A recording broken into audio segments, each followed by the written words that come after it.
All right, there was a time not too long ago when the hottest trade out there, the most exciting thing out there was legalized marijuana, right? The investments, also potential just for societal impacts.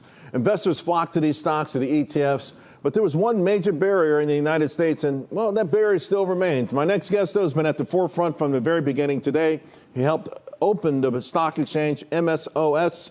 Let's bring in now CB1 Capital founding partner and CIO, Todd Harrison. Todd, great seeing you, my man. Charles, good to see you, man. Oh, boy. I mean, I didn't realize we were just talking. 20 years has gone by, and I've taken my eye off the cannabis trade. You know, it was hot, it was great, it was exciting. Then but just so folks know that there's money being made. Yep.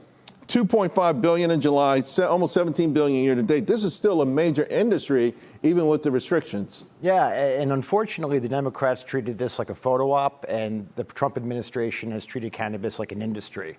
And he's taking steps to normalize the industry, to allow for banking. We spoke 19 months ago when Trump first came in, and I said promises made, promises kept. He made promises on the campaign trail. We've seen the rescheduling of medical marijuana. A week from now, the final briefs are due for the administrative law judge, the ALJ, for adult use rescheduling.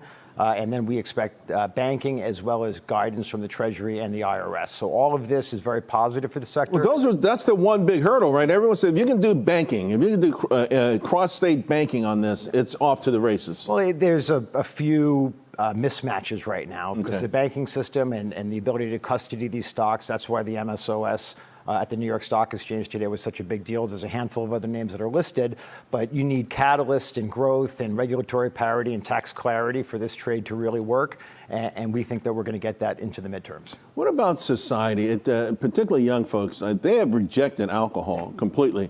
Now, I walk out in the breezeway every day on my way home, and, you know, they're knocking out the weed is there. Like, I'm just wondering, you know, it's distinctive. Like, if they could get if it's green lit, even more on a federal level, I start to think about the original optimism, the excitement. That comes back, I think. Well, I mean, a few things. One, you can't walk around New York with an open container of alcohol. So there are norms that I think are going to come into place with regard to consumption. But to your point, the vice side of this is one facet. There's a medical side and a wellness side and a therapeutic side. That's what's picking up. Yes. That's what's really, really picking up. And you know, you mentioned President Trump and keeping his promises, but Make America Healthy Again, yep. You know, it's also playing a major role, I think, with this. Well, we've seen what he's done with CBD, and we've seen what has proliferated over the last decade with intoxicating hemp. And I say that as a bit of air quotes because hemp is for industrial use cases, cannabis is for intoxication. But there was a bifurcation of that demand for THC over the last decade. So if you kind of look at THC as an alternative to alcohol, it's been up and to the right. The thesis is right, but the regulations have been what has gotten in the way of this trade. And we think those are being unwound. And the Trump administration, listen, give credit where credit's due. They've been very thoughtful. They've been consistent. It's been night and day versus the prior administration. Let's talk about areas to potentially make some money.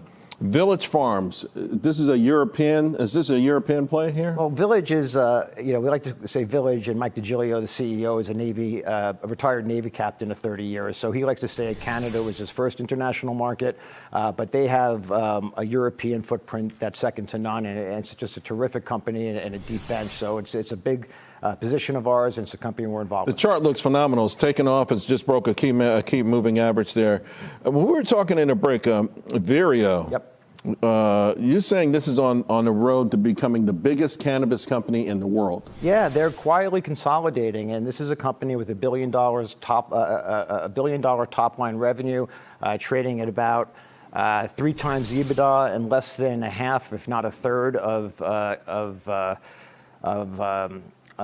earnings. So it's super cheap versus its peers. It could triple just to get on par with some of its peers in the cannabis industry, and that's before the adoption from the outside world, the non-endemics. You've been very patient, and no, you have. And listen, by the way, the psychedelics, I know you watch psychedelics. Some of these psychedelic stocks are up like 500, 600, 700%. You got to be watching those with a little bit of envy, right? I mean, you've been patient. Do you have a timeline right now, a potential timeline? Well, listen, there's a few things that we think are going to happen into the midterms. Remember, this is something that President Trump campaigned on. Right. And the Do you have advocates in Congress on this? Yeah, well, especially when cannabis is rescheduled from a Schedule 1 to a Schedule 3, which is now in process. We expect a final rule starting next week. After that, it's live. We could hear it any day. We do expect it into the midterms. But importantly, there's a Treasury guidance, an IRS guidance on the tax code, 280 tax code, that we look at. You know, we've been around a while, like FASB 157 was to the great financial crisis. Unless you know what you're looking for, you don't know what you're looking for.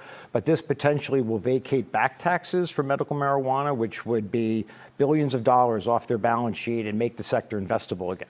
Wow. Great stuff, Todd. Thank you. Great seeing you, my man. All right.